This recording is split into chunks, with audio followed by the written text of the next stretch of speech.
pasado 30 de abril cerró el último periodo ordinario de la 62 legislatura. Una legislatura que pasará a los anales de la historia por haber sido la de las reformas estructurales. Una legislatura que cierra con un polémico hecho. Se detuvo la reforma política del Distrito Federal después de que fue aprobada por el Senado. Cosa rara porque el presidente Enrique Peña Nieto había incluso felicitado a los senadores, lo mismo que el jefe de gobierno, y de repente, ¡pum!, se paró aquí y se dijo claramente que no había tiempo de examinarla, leerla y aprobarla. Para que nos hable de todos estos temas, que nos haga un balance de esta legislatura, tenemos con nosotros al legislador que a mi juicio es de los más experimentados, 24 años entre Cámara de Diputados y Cámara de Senadores. Él ya está al final de su carrera legislativa, lo anunció el pasado miércoles. Él es Francisco Arroyo, vicepresidente de la mesa directiva de esta Cámara de Diputados. Él es diputado priista, es guanajuatense, aspirante eterno a la gobernatura de su estado y un gran compañero y amigo. Con él vamos a charlar, Paola y yo. Bienvenido. Te preguntaríamos de entrada por qué es la coyuntura, qué pasó, por qué no se aprobó esta reforma política del Distrito Federal. Es cierto que fueron imprudentes y groseros los senadores, como tú y yo acabamos de escuchar por ahí a alguno de los funcionarios de esta Cámara. ¿Cómo lo sientes? No, los senadores no fueron imprudentes ni groseros. Los senadores están haciendo lo que el artículo 72 de la Constitución les permite. No, mira, esta legislatura, la 62ª, que cerró el segundo periodo ordinario del tercer año de ejercicio legal, cierra con 29 reformas constitucionales. 29 reformas constitucionales.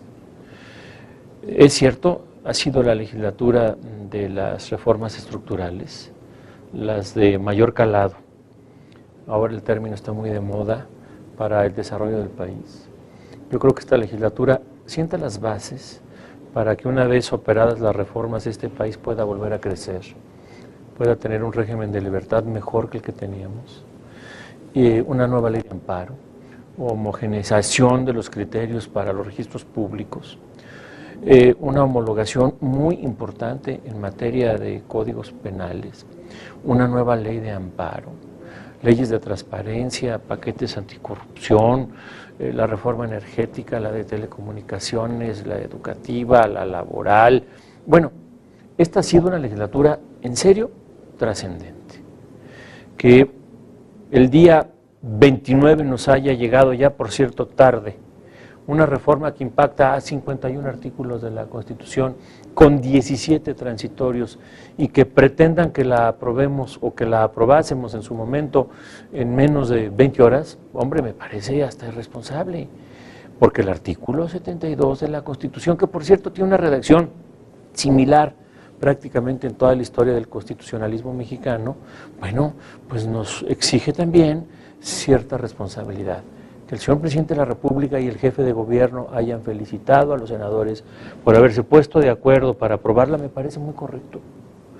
Pero nosotros, que somos legisladores en esta 62, hasta el último día de agosto, todavía pudiésemos venir a un periodo extraordinario si se logran los avenimientos políticos necesarios para aprobarla. Porque mira, mi querido tocayo, tú que eres una leyenda en el periodismo mexicano. ¡Ole, ole! El razonamiento que te hago es muy simple. Una reforma constitucional requiere de las 2/3 partes de los individuos integrantes de la Cámara. El PAN ha dicho que no la quiere. El PRI y el Verde, hay inclusive compañeros que pudiesen tener algunas dudas, pero bueno, una vez que en la plenaria nos ponemos de acuerdo, nosotros vamos juntos como uno solo. Y con la izquierda pues no sabemos exactamente quién va a jalar y quién no va a jalar. La pregunta es, ¿en este momento hubiésemos tenido las 2/3 partes para aprobarla? En un acto de responsabilidad me parece correcto pues esperar hasta que tengamos la seguridad. Tocayo, no es común y voy a insistir sobre esta pregunta porque me parece que es fundamental. no es común que el jefe de Estado, el jefe de gobierno, el presidente de la República haga una felicitación de esta envergadura, que haya puesto en su Twitter esta reforma como la gran maravilla, y al día siguiente, pum, vale, para atrás. Uno supondría, o podría suponer, pues, que el presidente estaba convencido de que aquí la reforma no tenía problemas, que estaba todo planchado. Un hombre que tiene esa información, pues finalmente hace lo que... Y finalmente, pues no, ni el presidente ni el jefe de gobierno parece estaban al tanto de lo que aquí estaba sucediendo, porque había antecedentes de que los diputados no estaban ya en disposición de en 24 horas aprobar lo que se tardaron 2 años en trabajar en el Senado.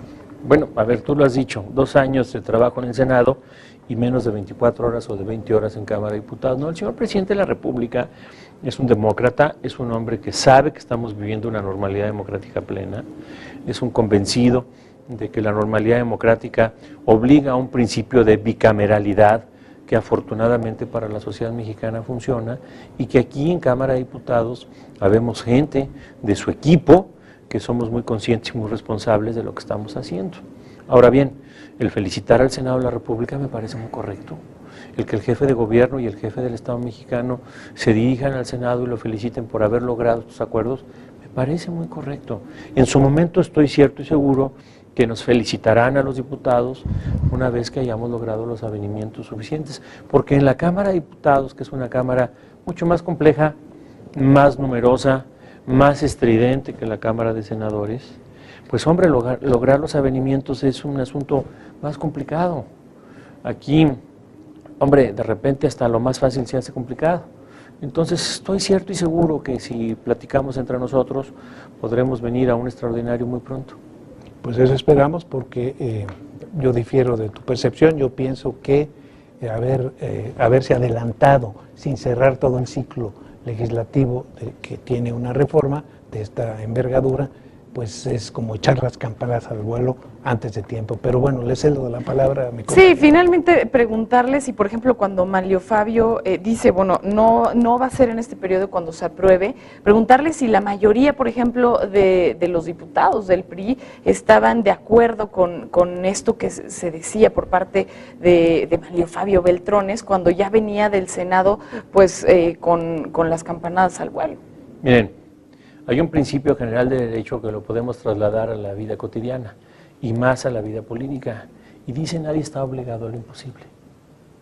Y cuando nos llega una reforma constitucional, voy a utilizar un término de mi tocayo, de tal envergadura, entonces nosotros tenemos que tener el cuidado primero de mandarla a comisión. El artículo de la Constitución dice: todas las iniciativas, minutas o proyectos de decreto pasarán desde luego a comisión. Así dice la Constitución. Y una reforma de tal trascendencia que va a cambiar un poco el perfil de nuestra política del pacto federal, porque estamos hablando nada más y nada menos que de la sede de los poderes públicos, requiere de cierta serenidad. Las abuelitas decían que habría que serenar los asuntos. Nosotros decimos que de repente hay que consultarlos con la almohada.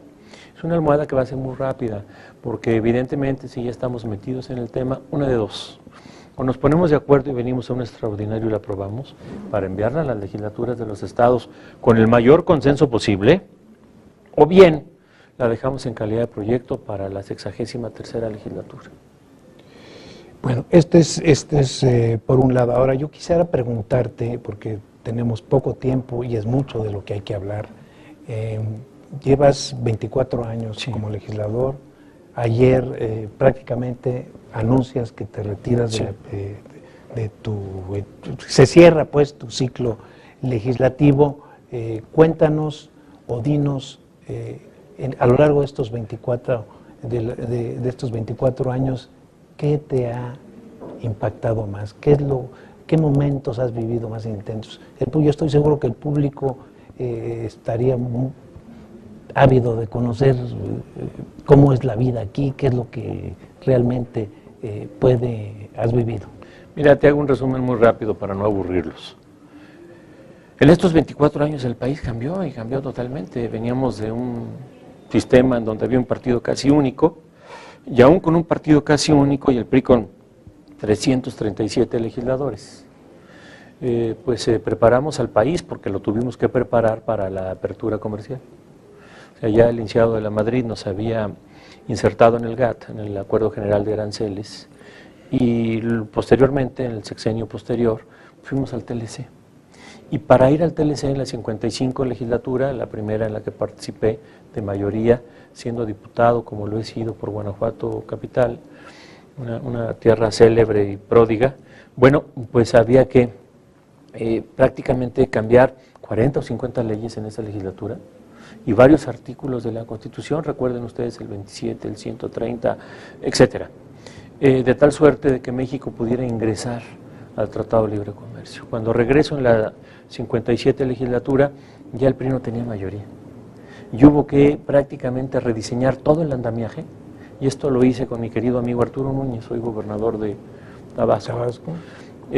Prácticamente rediseñar, y con José Luis Lamadrid, rediseñar todo el andamiaje jurídico del Congreso mexicano para que la norma pudiese regir en los, ¿qué te diré?, al máximo de presión.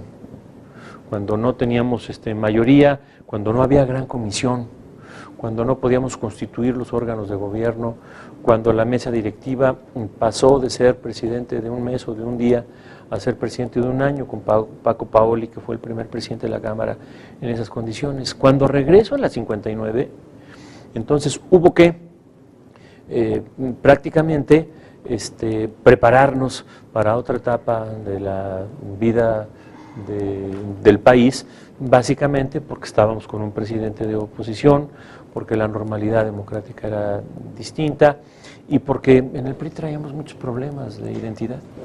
Después de 4 diputaciones federales, una senaduría y como 2 locales. Como ya lo decimos, 2 locales y además pues los 24 años de experiencia, una de las conclusiones que le ha dejado que a mí me llama mucho la atención es no a los pluris. Y a mí eso pues me dejó pensando pues algo, mucho ha vivido dentro de la legislatura, la estructura legislativa de nuestro país como para poder dar una conclusión de esta envergadura. No, yo no digo no a los pluris, digo una cantidad de pluris adecuada para ajustar el sistema de sub y sobre representación. Sí.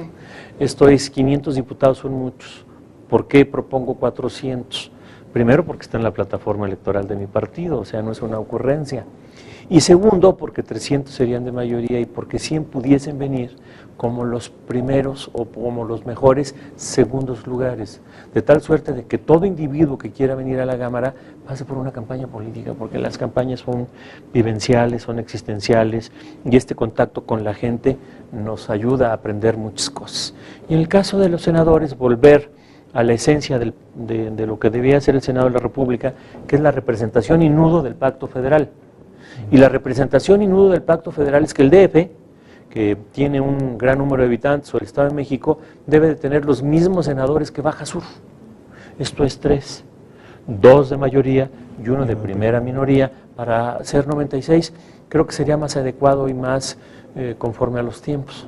En el curso de tu respuesta dijiste, no aceptaste que los senadores fueron tercos y groseros. No, de ninguna manera, no. Pero sí, en otra parte dijiste que era una irresponsabilidad mandar esa reforma de ese tamaño, de esa envergadura, citando a tu servilleta, 2 días antes de que culminara el periodo, lo cual me parece un comentario muy acertado, pero que de alguna manera sí está reflejando que de aquel lado sí fueron irresponsables.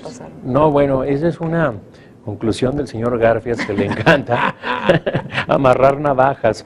El principio bicameral le permite a los senadores hacer su trabajo conforme ellos consideren pertinente.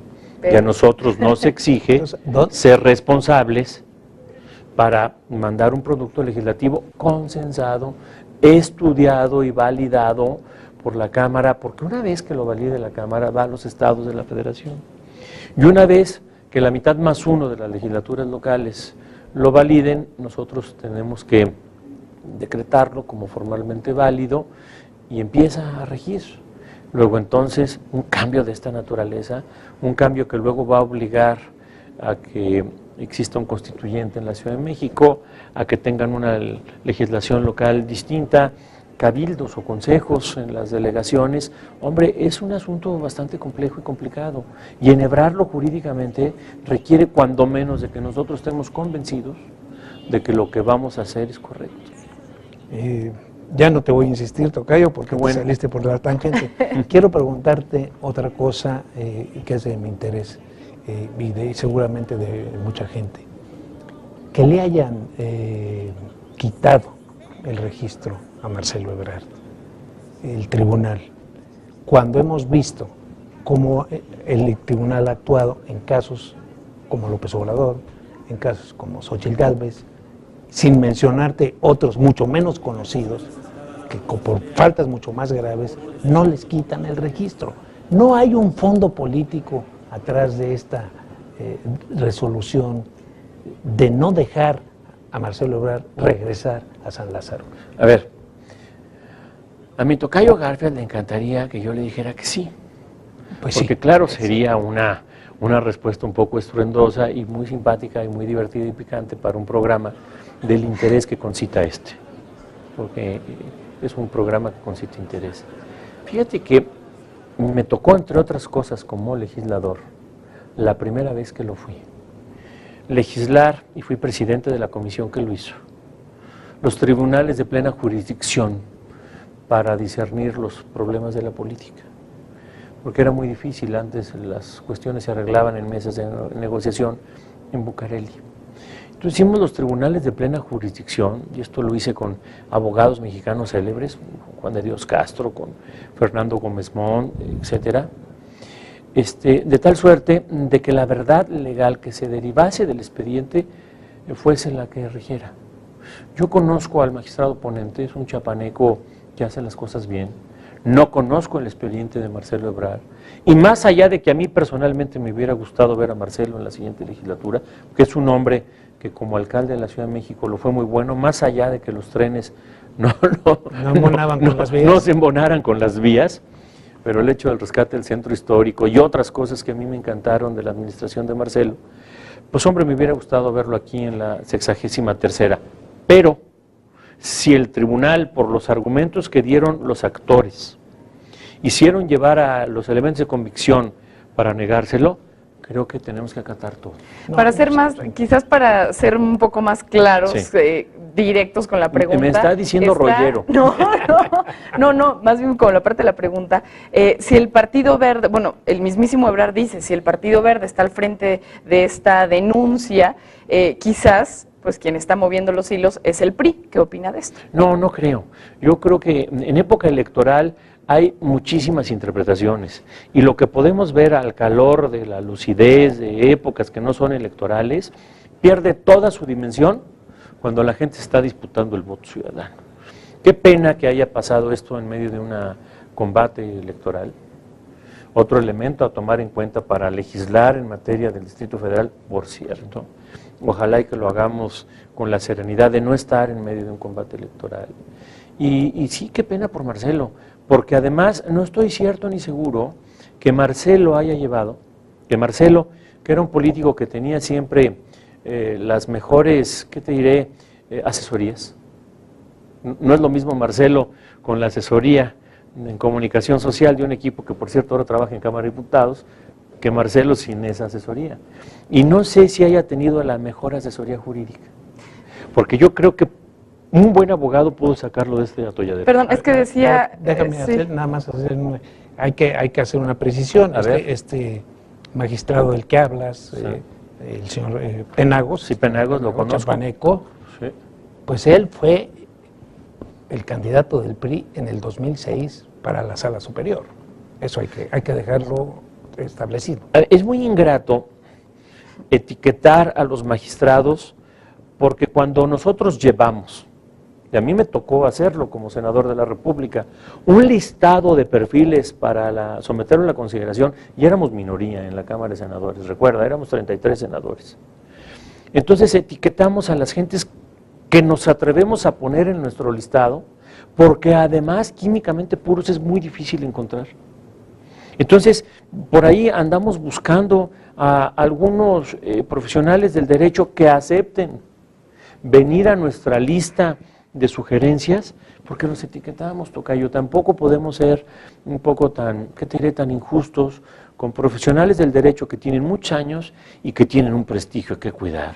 Y yo no creo que Penagos se vaya a prestar a hacer un juego sucio para negarle a Marcelo, en una coyuntura muy especial, venir a la Cámara. Sí, tocayo, no se crea, y es el caso también de los consejeros electorales, y disculpa que estemos ya en el peloteo, no se crea un vínculo cuando un partido vota por un consejero o por un magistrado, no ese magistrado se siente de alguna manera comprometido por ese voto y ese apoyo que lo llevó a donde estaba. Mira.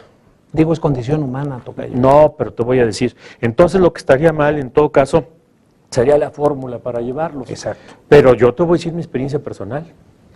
Una vez que nosotros integramos, por decirte algo, la sala regional de Nuevo León, y yo tuve el caso del derecho militante de un compañero que se había formado muy cerca en mi equipo, y tuve que ir a litigarlo a Monterrey. Lo primero que hizo la sala de Monterrey fue darme palo, porque lo primero que quieren hacer es desligarse de quienes votamos por ellos. Pues también no es el caso en el INE, ni es el caso. También es condición humana. A ver, tenemos nosotros en México un aparato electoral costoso, un aparato electoral que se basa en un código de desconfianza mutua, y un aparato que a los mexicanos tiene harto. Este asunto de tener millones de spots en este momento, este asunto de ver cómo hay un derroche de dinero en las campañas, y mira que es mucho menor, este derroche que en las burocracias electorales interminables.